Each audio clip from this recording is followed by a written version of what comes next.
إن الحمد لله نحمده ونستعينه ونستغفره ونعوذ بالله من شرور أنفسنا ومن سيئات أعمالنا. من يهدي له فلا مضل له ومن يضلله فلا هادي له. وأشهد أن لا إله إلا الله وحده لا شريك له المتعال عن المشركة ومشكلة لسائر البشر. وأشهد أن محمدًا عبده ورسوله الذي أدى الأمانة وبلغ الرسالة ونصح الأمة وكشف الأمة وجاهد في الله حق جهاده حتى أتاه اليقين. فيا أحبة الكرام ويا حراس العقيدة، أوصيكم ونفسي مذنبا أولا بالتقوى الله عز وجل. فيا أحبة الكرام، wapenzi watukufu, ndugu zangu Waislamu, baada ya kumhimidi yeye Allah jalla jalaluhu na kumtumia salamu mtume wetu Muhammad sallallahu alaihi wasallam, na usieni pamoja na kuuzia nafsi yangu yenye madhambi, tumche Mwenyezi Mungu na tumwogope Allah subhanahu wa ta'ala. Ibadallah, enyi waja wake Mwenyezi Mungu, fa khutbatina leo, khutba yetu ya leo tutazungumzia afatul lisan, madhara ya ulimi. Waislamu, huu ni wakati wa watu kuzungumza namna wanavyopenda, wanavyotaka wenyewe. Huu ni wakati ambapo kwamba katiba zinamruhusu mtu kuzungumza, wanasema freedom of expression. Unaweza ukatamka, unaweza ukazungumza namna unavyotaka, lakini kwetu sisi Waislamu tuna mipaka ya mazungumzo. Kwetu sisi Waislamu hatuzungumzi tu kwa sababu tumepewa uwezo wa kuzungumza. Kwetu sisi Waislamu hatuzungumzi kwa sababu tuna mdomo wa kuzungumza, tuna ulimi, la, bali sisi Waislamu tuna mipaka. Tunaambiwa an-nutqu zainun was-sukutu salama. Kuzungumza ni sawa, kuzungumza ni vizuri, lakini kuna wakati mwingine kunyamaza ni amani. Kwa hivyo hotuba yetu leo tutazungumzia ulimi. Tunaposema ulimi, kila mmoja miongoni mwetu anafahamu ni kiumbe kipi kinachozungumziwa. Ulimi, kama wanavyotuelezea wasomi wengi ya kwamba a tongue is a small part of the body but it can destroy the whole nation. Ulimi ni kiungo kidogo sana katika mwili wa mwanadamu, lakini huo ulimi ukitumika vibaya unaweza sababisha ulimwengu mzima ukaangamia. Leo sisi sote ni shahidi. Kuna nchi ambazo kwamba zinapigana mpaka leo na mpaka na kesho. Sisi kila mtu ni shahidi. Makabila yanapigana kila sehemu. Sisi leo ni shahidi. Ndugu na ndugu hawataki kuonana. Sisi leo ni mashahidi. Mke na mume hawasikizani. Sababu yote nini? Sababu yote ni ulimi. Ndugu zangu Waislamu, Allah jalla jalaluhu anatuambia ndani ya Qur'an, ya ayyuhalladhina amanu, enyi ambao kwamba mmeamini, taqullaha, muogopeni Mwenyezi Mungu, wa qulu qawlan sadida, na mnapozungumza basi mzungumze misemo, mtoe maneno mazuri, maneno laini, maneno yenye kupendeza, si maneno au mazungumzo yenye kukera. Huyu ni muumini ambaye kwamba anaambiwa anapozungumza achuje ulimi wake. Anapozungumza Muislamu aangalie anatamka neno lipi. Anapozungumza Muislamu aangalie anatamka nini.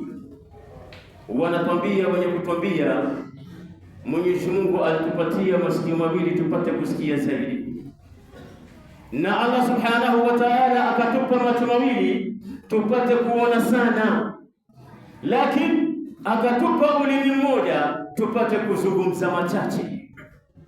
Ndugu Waislamu, al-lisan, ulimi, silahu dhul, ni silaha yenye makali sehemu mbili.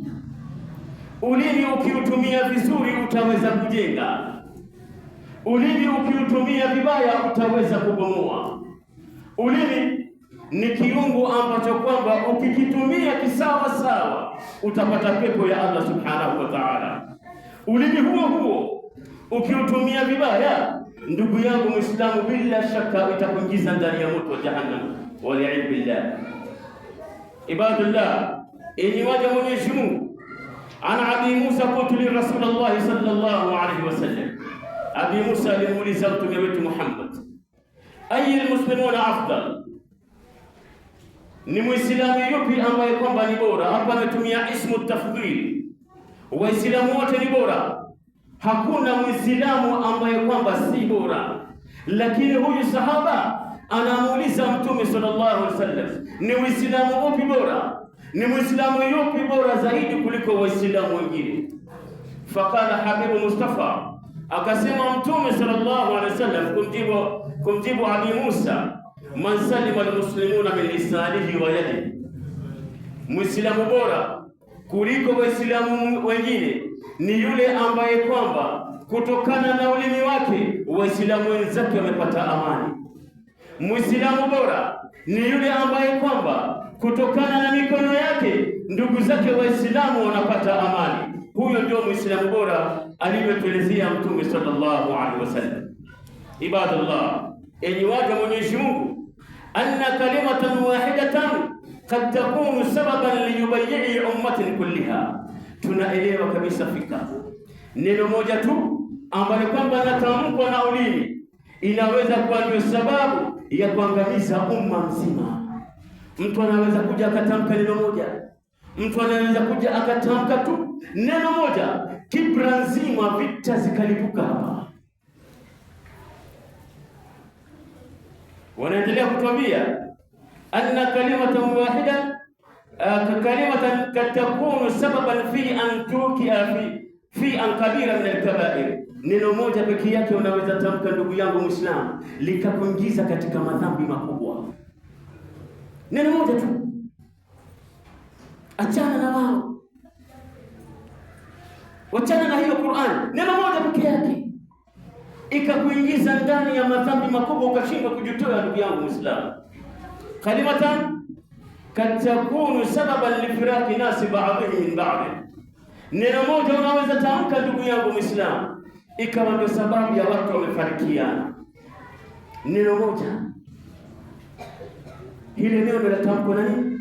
Latamkwa na ulimi. La tusaluna yawmaidin anin na'im, mtakwenda ulizwa siku ya kiyama juu ya neema alizowaneemesha Mwenyezi Mungu, na neema kubwa al-lisan, ulimi. Ulimi, ndugu zangu Waislamu, ulimi kinyama ambacho kwamba sisi tunakiona ni kinyama kidogo sana, lakini ndugu yangu Muislamu, hicho kinyama kimebeba nusu ya mwili wa mwanadamu. Tunaelezwa kwamba al-lisanu fataha nisfun wa nisfun fuadu. Angalia mwanadamu, ulimi ni nusu ya mwanadamu na nusu nyingine ni moyo wake. Mwanadamu aliyekamilika nusu ni ulimi. Hicho kiulimi unakiona kidogo, kinabeba nusu ya mwili wako,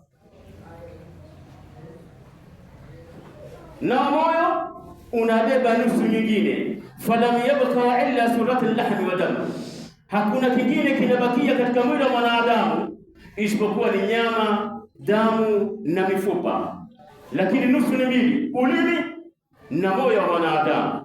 Kwa hivyo ndugu zangu Waislamu, tuelewe kwamba tumeambiwa ni Mtume sallallahu alaihi wasallam, inna fi jasad mudghah, hakika katika mwili wa mwanadamu kuna kinyama. Idha salahat salahat jasada kullah, Ikiwa hicho kinyama kitakuwa kimeongoka, kitakuwa ni kinyama kimefaulu, basi mwili mzima utakuwa umeongoka. Wa idha fasada jasada kullah, na ikiwa hicho kinyama kitakuwa kimefanya ufisadi, kitakuwa kimeharibika, basi mwili mzima utakuwa umeharibika. Wa hiya alqalb, nao ni moyo. Vinyama ni viwili ndugu zangu Waislamu, ni moyo na ulimi. Lakini kwa leo tutauzungumzia ulimi. Tunaelezewa katika hadithi an Abi Sa'id al-Khudri radhiallahu anhu qala Rasulullah sallallahu alayhi wasallam, anasema Mtume sallallahu alayhi wasallam, idha asbaha ibnu adam, anapopambazukiwa mwanadamu, fa inna a'dha'a kullaha tukaffiru lisan, viungo vyote vya ulimi vinakwenda, viungo vyote vya mwili vinakwenda kwa ulimi. Idha asbaha ibnu adam, anapopambazukiwa, anapoamka mwanadamu, viungo vyote vya mwili vinakimbia kwa ulimi. Tukaffiru lisan, zinakwenda kwa ulimi, zinamwambia ulimi, ya lisanu ittaqillaha fina, ewe ulimi, hebu muogope Mwenyezi Mungu. Kwa sababu tafadhali ulimi, kila kiungo kinalilia ulimi. Ewe ulimi, ittaqillaha, muogope Mwenyezi Mungu ewe ulimi. In istakamta fastakamna, ikiwa wewe ulimi utakuwa umenyooka, mambo yote yakawa sawa sawa, fastakamna, na sisi viungo vingine vyote tutakuwa tumenyooka. Wa in wajadta, na ikiwa wewe utapinda ulimi, basi bila shaka na sisi viungo vyetu vyote vitakuwa vimepinda. Kwa nini? Fa inna nahnu bika, sisi viungo vingine vyote sisi ni wafanyikazi wako wewe ulimi. Ulimi inabeba mzigo, viungo hizi vingine vyote ni wafanyakazi wa ulimi. Boss ni ulimi, director of the directors wa viungo vya ulimi za mwanadamu ni ulimi. Huyo ndio director of the directors. Kabla hujakwenda kumpiga mtu, ulimi ndio unasema nitakwenda mpiga yule, lakini mkono hujapiga. Lakini al-lisan tatakallam, ulimi unasema nikimpata tamtambua mimi. Angalia kazi, bado hapo hajaanza mwendo, lakini ulimi ukishatamka, kwa sababu ni bosi ametamka, mikono inakwenda inafanya kazi. Kwa sababu ni bosi ametamka, miguu inaanza safari, inakwenda kupiga. Lakini bosi alikuwa nani? Kana al-lisan, bosi alikuwa ni ulimi. Ahibatul kiram, wapenzi watukufu wa Islam, tutungeni sana ulimi. Wanatuambia washairi kwamba annatqu zainu wa sukutu salama, kuzungumza ni sawa. Hakuna mtu ambaye kwamba anazuiwa kuzungumza, lakini kunyamaza ni bora. Waingereza wanatuambia think twice before you leave, fikiria mara mbili. Think twice, fikiria mara mbili. Lakini Mtume anatuambia nini? Idha aradta an taf'ala shay'an aw amran fatadabbir umurahu. Angalia kauli ya Rasul. Hawa wazungu waliiba tu kwa Mtume, lakini wakaibadilisha kidogo, akasema think twice. Lakini Mtume anatuambia idha aradta an taf'ala amran fatadabbir umurahu. Ukitaka kufanya jambo lolote wewe Muislamu, awalan angalia repercussion, angalia majibu, angalia matokeo yapi ambayo kwamba yatatokea baada ya nini kutamka maneno haya. Tusizungumze tu kwa sababu watu wanazungumza Islam. Tupunguzeni hayo makali ya mdomo, yatatupeleka motoni ndugu zangu Waislamu. Malasafu shadid, kwa masikitiko makubwa ndugu zangu Waislamu, unakuta mtu Muislamu anajitapa. Wewe huwezi kwenda kumwambia yule imamu, wewe huwezi kwenda kumwambia yule mzee wa kijiji, wewe huwezi kwenda kumface yule bwana face to face. Kama huwezi, nipe shilingi 5 hapo uone vile ndakukuta. Mimi sijali bwana. Shehe, kweli wewe haujali, unajitokeza kwamba wewe ni jabbar, mpaka unajisifu, mimi sina haya, mimi simuone mtu yote aibu, nitakwenda kumkuta nitampasha vya kumpasha. utampasha kweli. Lakini na wewe ninakwambia hivi, usikubali kufa. Kapashane sana wewe kuwa bingwa wa ulimi, lakini na mimi nakwambia kwa usia nakupa, usikubali kufa, kwa sababu ikiwa utakubali kufa utakwenda kutana na Jabbar mwenyewe, utakwenda kutana na Allah jalla jalalu.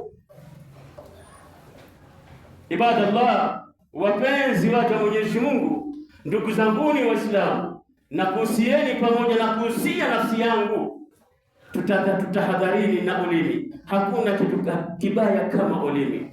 Fa idha nataqta fala taqul mikidara, basi ikibidi wewe uzungumze, usizungumze kama chiriku,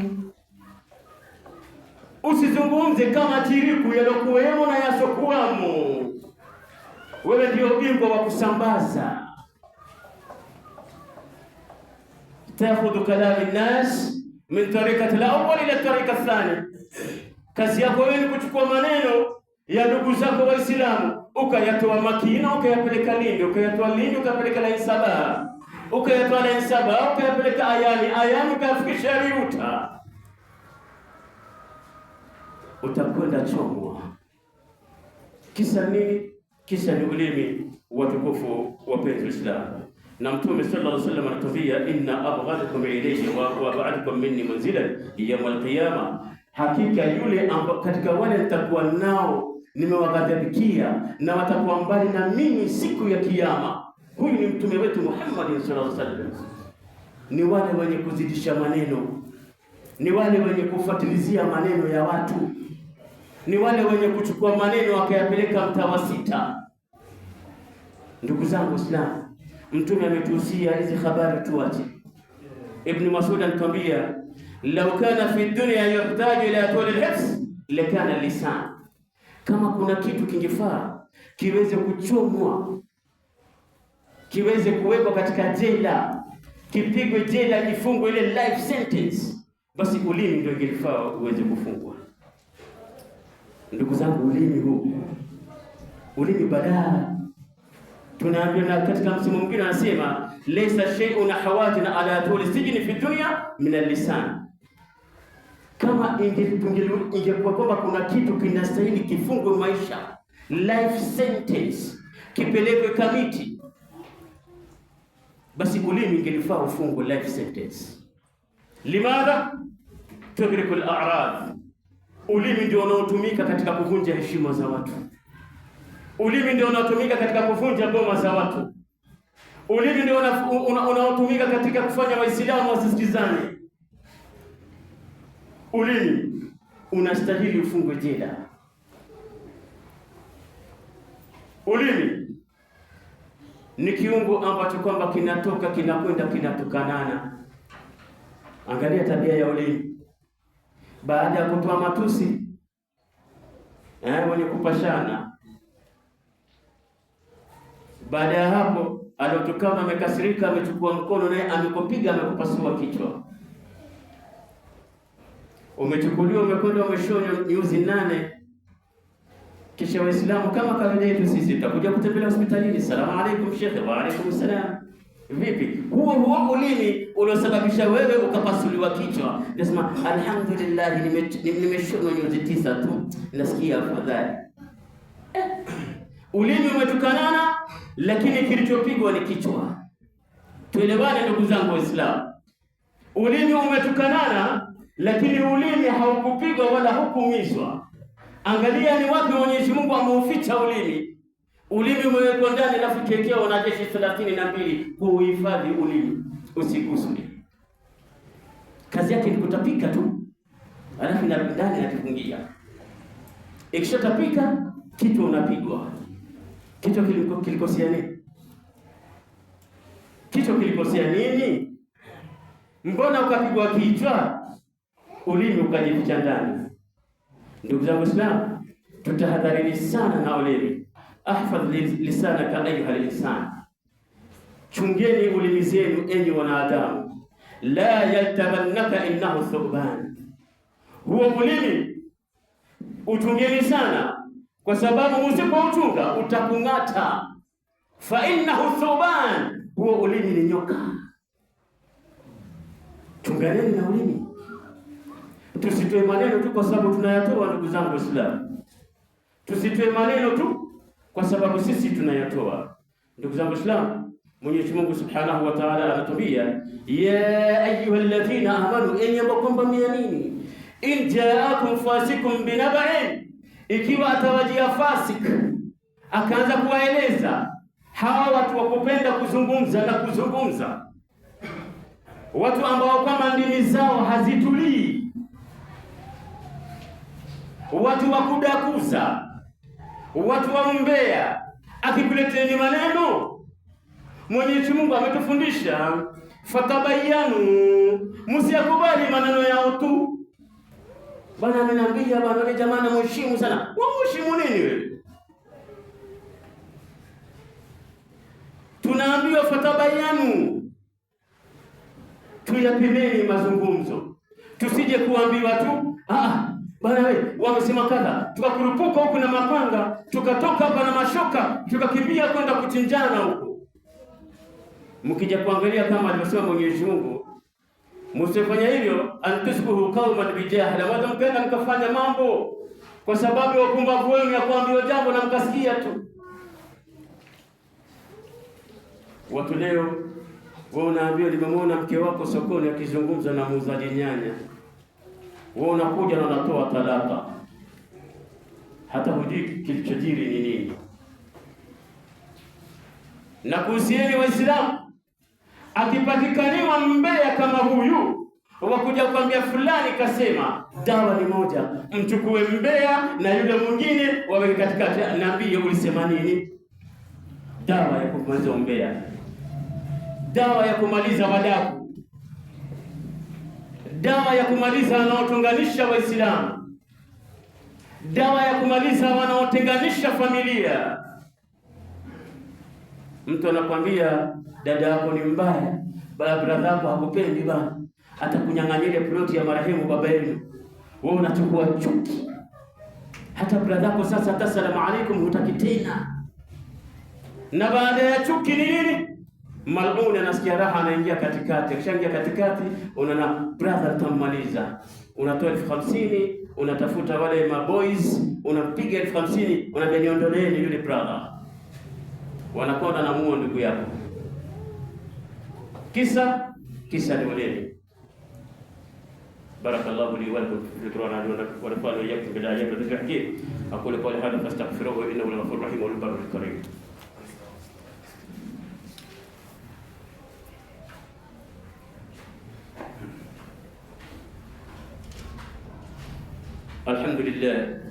Alhamdulillah wassalatu wassalamu ala rasulillah, amma ba'd. Ndugu zangu Waislamu, tunaambiwa ndani ya sura al-Isra, wa kulla insanin alzamnahu ta'irahu fi unuki, kila mwanadamu anapozaliwa. Hapa Mwenyezi Mungu ametumia ismu ya ndege nyoni, lakini maksudi yake kila mwanadamu anapozaliwa tunamfungia kitabu chake. Wa nukhrij lahu yawma al-qiyamati kitaban yalqahu manshura, tutakitoa kitabu chake siku ya kiyama, kitafunguliwa wazi. Utaambiwa ikra kitabaka kafa bi nafsika al-yawma alayka hasiba, soma kitabu chako wewe leo, soma kitabu chako. Chochote ulichokuwa ukifanya duniani, chochote ulichokuwa unatamka duniani, ndugu yangu Muislamu, kimekuwa maktub. Ukizungumza kwenye giza kinaandikwa, ukizungumza katika majalis kinaandikwa, ukizungumza msikitini kinaandikwa. Kila mtu ana malaika wawili, yaktubuna kulla shay'in, wanaandika kila kitu unachotamka, hawabakishi chochote. Ndio siku ya kiyama watasema mali hadha alkitab, hichi ni kitabu gani? La yughadiru, hakijabakisha saghiratan wala kabira, hata lile jambo nilisema tu yule jamaa hafai, kimeandikwa, kinaandikwa. Ndugu zangu Waislamu, ikra kitabak, soma kitabu chako, kafa bi nafsika al-yawma alayka hasiba, leo inatosheleza nafsi yako kukuhesabu. Ndugu Waislamu, kuna hesabu kesho, kuna hesabu siku ya kiyama. Na ndio Mtume akatwambia, amsika alayka lisanak, chunga ulimi wako, chunga ulimi wako, wabki ala khati'atik, na ikulize madhambi yako, wewe ni mwenye kusikitika kwa makosa ambayo kwamba uliyofanya. Waliyasaka baitak, na nyumba yako ikutoshe. Sikia maneno ya Mtume, chunga ulimi wako, lia kwa sababu ya makosa yako. Waliyasaka baitak, na nyumba yako ikutoshe. Ikiwa hauna shughuli za kufanya, kaa nyumbani kwako.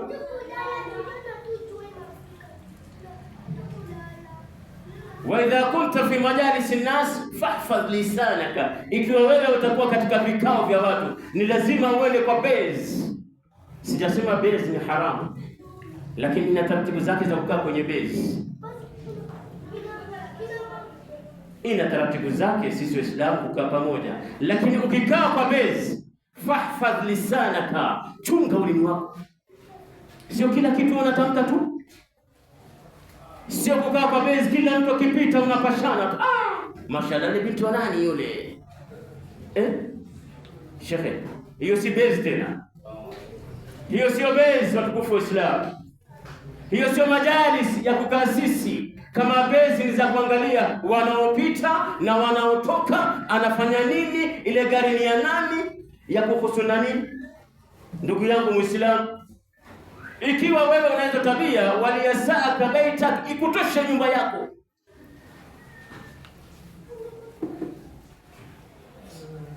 Kauli ya Mtume wetu Muhammad sallallahu alaihi wasallam. Angalia ni hatari ya ulimi. Anatuambia katika kisa kimoja cha Aisha, safari moja Aisha alitamka kasema, ini ara fulanatan qasira, nimemwona yule mama ni mfupi ajabu. Mtume akamwambia Aisha, lakad qulti kalimatan law annaha alqaita fi albahr la taghayyara ma'u albahr. Akamwambia Aisha, wallahi umetamka neno Aisha, leo kama hilo neno likiwekwa ndani ya bahari lingelibadilisha maji yote ya bahari. Aisha sema, lakini hiya qasira ya Rasulullah, kwa kweli huyu mara ni mfupi. Mtume anasema ndio ni mfupi kweli, sikatai, lakini kwa nini umemsema nyuma ya mgongo wake? Huyu ni mtume wa Mwenyezi, huyu ni mke wa Mtume sallallahu alaihi wasallam. Na hadithi nyingine ya kisa kingine, Mtume alimwambia Aisha, tema. Alipotema akatema mudghatan, kinyama cha damu kikatoka. Mimi na wewe ahibatul kiram tumesingenyana miaka mingapi? Mimi nikiwa kiongozi na wewe ukiwa unanifuata kwa nyuma, kazi yetu asingenyana tu. Ayuhibba ahadukum an yakula lahma akhihi mayitan fakarihtumu. Tunaulizwa, je, mnapenda kula ndugu ya maiti, nyama ya ndugu yenu aliyekufa? Mwenye kusengenya anakula nyama ya maiti. Ndio unakuta Mombasa siku hizi kusengenya wameipa jina, sijui Kibira amepewa jina gani, wanasema nipe kisahani. Maana kisahani kazi yake ni kupakulia. Wazanzibari wanakwambia nipe, njoni kunyonyesha ubuyu, maana ubuyu ni mtamu. Sasa udaku ni mtamu kiasi hicho kwa Waislamu, ya Rabbi rabbuna nafto. Wewe wamsema ndugu yako Muislamu, mtu ambaye kwamba ndugu yako. Mtume katika hijjatul wadaa alitamka maneno mazito. Mtume akatwambia katika hijjatul wadaa, inna dima'ukum, hakika ya damu zenu, wa amwalukum, na mali zenu nyinyi Waislamu, wa a'radukum, na heshima yenu Waislamu, haramun, ni haramu. Mtume alifananisha heshima ya Muislamu kama utukufu wa Muislamu, utukufu wa heshima ya Muislamu alifananisha na siku ya Arafa, yaumun nahar. Alifananisha na hiyo siku Mtume. Heshima ya Muislamu ni kitu kikubwa sana, ndugu zangu Waislamu. Usimvunjie ndugu yako heshima, usimsengenye ndugu yako. Tumeambiwa ansur akhaka dhaliman au madhluman, unusuru ndugu yako Muislamu akiwa dhalim ama akiwa amedhulumiwa. Wakashtuka masahaba, ya Rasulullah, fa kaifa nansuruhu wa huwa madhlum wa huwa dhalim? Tutamnusuru vipi huyu na yeye tayari ameshadhulumu mtu? Mtume akasema munamnusuru. Msikubali ndugu yenu apigwe mawe, msikubali ndugu yenu ameiba kweli kaiba, tusikubali achomwe. Tumshikeni, tumleteni msikitini, tumwambieni haya ni makosa unayofanya. Muislamu hufai kuiba, Muislamu hufai kadhaa, lakini haramun alayk. Wewe Muislamu ndio kwanza, mwacheni achome, kesha zoea bwana, ni kibaka huyo. Shekhe, hivi wewe unajua kwamba mambo yanaweza badilika kesho yake kama kibaka kweli? Wewe mwenye kutamka maneno, wajuaje katika kizazi chako hawa watoto wako ambao kwamba unaona ni wazuri, mabasha masuti, wajuaje kesho watakuwa vibaka international? Wajuaje? How do you know? Unatamani ndugu yako apigwe kiberiti? La, tuchukueni, tuarudisheni msikitini, tufundishaneni. Jamani, umechukua simu ya mtu, nipe simu, tumregeshee mwenyewe, tuombe msamaha. Na huyu Muislamu mwenye tabia tumkalishe chini, tumuelezee Uislamu haustahili kudhulumu, Muislamu unastahili kadha, Muislamu unastahili kadha. Hivi ndivyo alivyokuwa akitaka mtume wetu sallallahu alaihi wasallam. Mtume hakutaka sisi tubaguane, mtume hataka sisi tuchukiane. Ndugu zangu Waislamu, safari moja tunaambiwa wapenzi watukufu, dakhala Umar ala Abu Bakar. Safari moja aliingia Sayyidina Umar kwa Abu Bakar alayhi salatu Abu Bakar radhiallahu anhu. Alipoingia, fawajadahu yashuddu lisanuhu wa yajlabuhu, akamkuta Abu Bakar ameshika ulimi wake, anauvuta, anaukwaruza, anaupiga ulimi wake. Umar akalia mahira, ya Abu Bakar ghafarallahu lak. Ni nini Abu Bakar? Unafanya vitendo gani ya Abu Bakar? Mwenyezi Mungu akusamehe ya Abu Bakar. Abu Bakar akamwangalia Umar. Kumbuka Abu Bakar nani? Katika ashara mubashirina bil janna, katika 10 waliobashiriwa pepo wa kwanza Abu Bakar Siddiq, kipenzi cha mtume wetu Muhammad sallallahu alaihi wasallam. Anapambana na ulimi wake, anamwambia Umar maneno haya, inna hadha lakad waqtani sharran mawadi. Hichi kinyama hichi cha ulimi ndicho ambacho kwamba kinaleta maovu yote ambayo kwamba unayaona huko. Hichi kinyama ndio ambacho kwamba kinatuletea balaa. Huu ulimi ndio leo unafanya sisi hatusikizani. Huu ulimi ndio leo unafanya Muislamu anavuka msikiti anaenda msikiti wa 6. Tena tukosa nidhamu.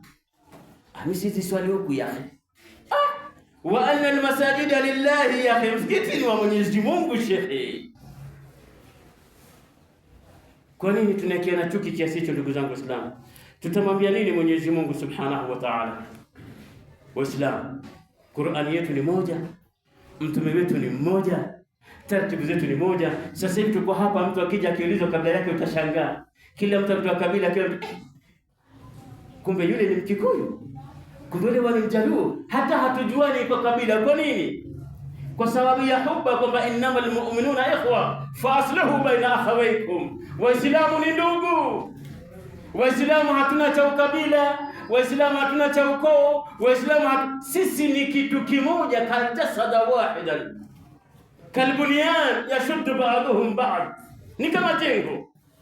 Ndio sisi Waislamu. Leo ni ibilisi gani ametuingia ndugu zangu Waislamu? Na kuhusieni pamoja na kuhusia nafsi yangu, huyo ibilisi akemewe. Ikiwa ulikuwa humpendi ndugu yako Muislamu, unamsema vibaya, nendeni kaombane radhi. Kwa nini? Kwa nini uende kaombe radhi? Ni nani anajua atakufa lini hapa? Ama wewe ukizaliwa ulimwandikia Mwenyezi Mungu, ya Rabbi, mimi nizaliwa Kibra, nizaliwa katika kabila ya Nubi. Ni nani aliandika application? Ingelikuwa hiyo advantage sisi tunayo kile tusabana, mimi nizaliwe London shafi. Kama hiyo application ingekuwa, hakuna tamko angesema azaliwe Saudia katika nchi ya Kiislamu. 99.999 tungesema London, Amerika, Australia, Canada. Lakini Allah alipenda uzaliwe wapi? Uzaliwe Kibra. Allah alipenda mimi nizaliwe Riruta. katika jamii ya Wakikuyu,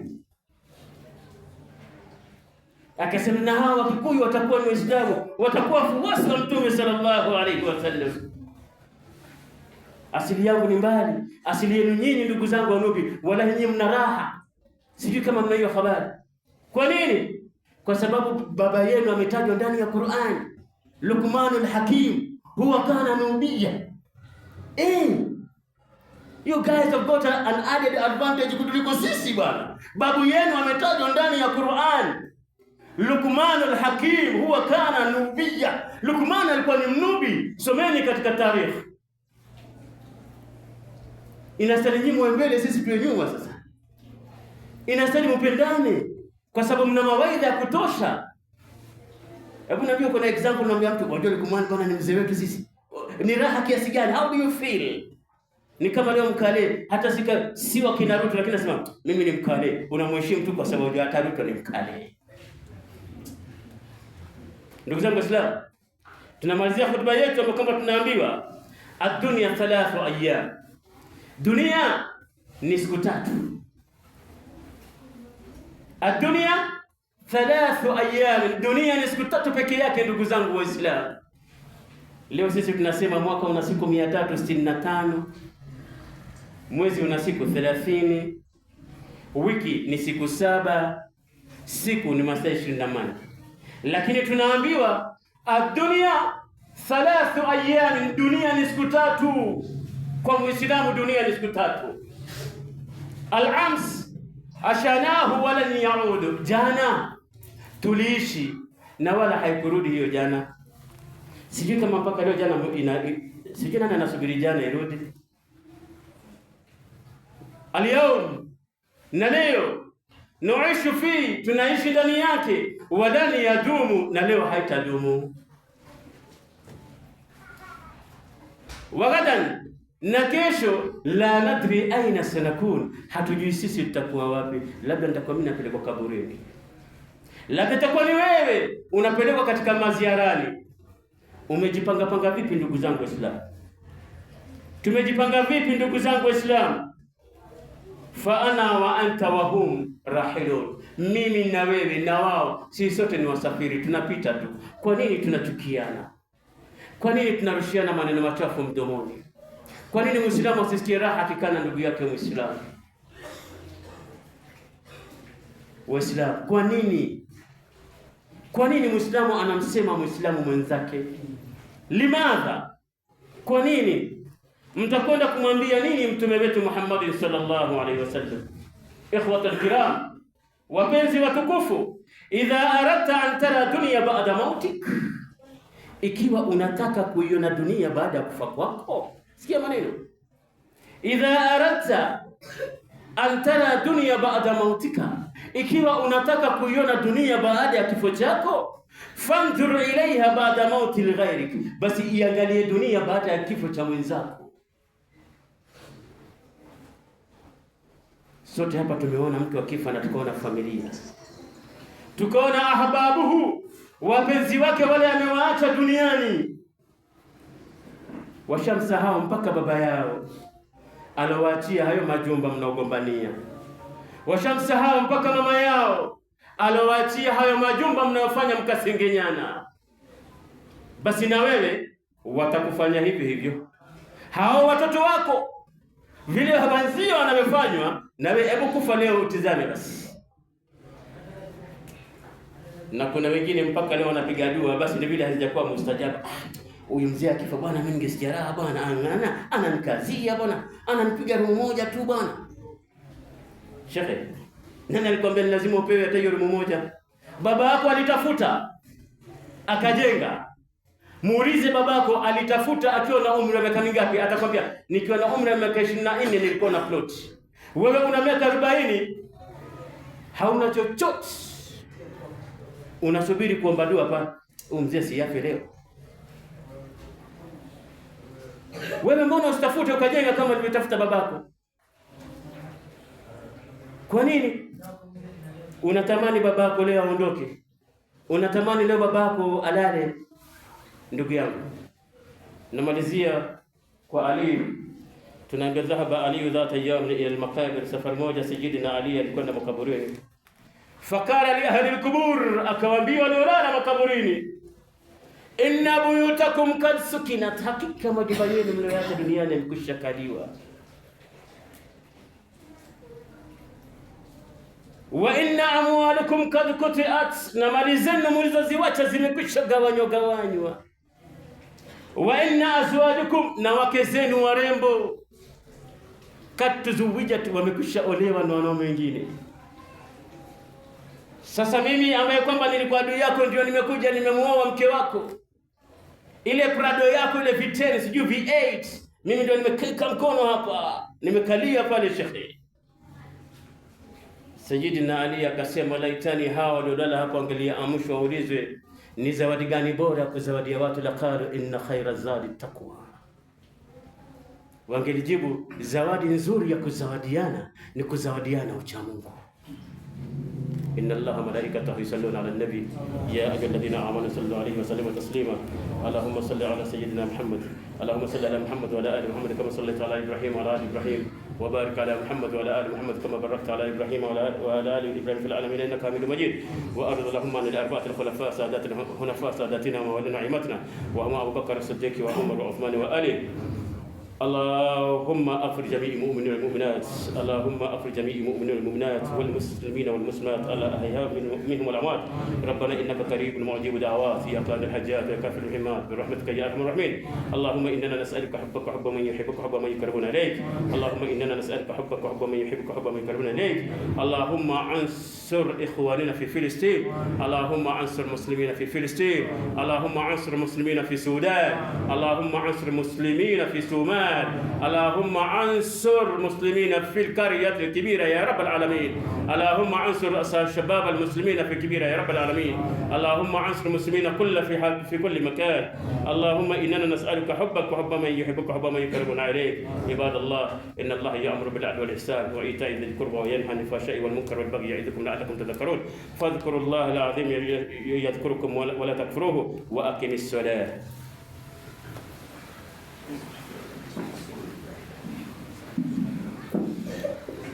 الله أكبر الله أكبر، أشهد أن لا إله إلا الله، أشهد أن محمد رسول الله.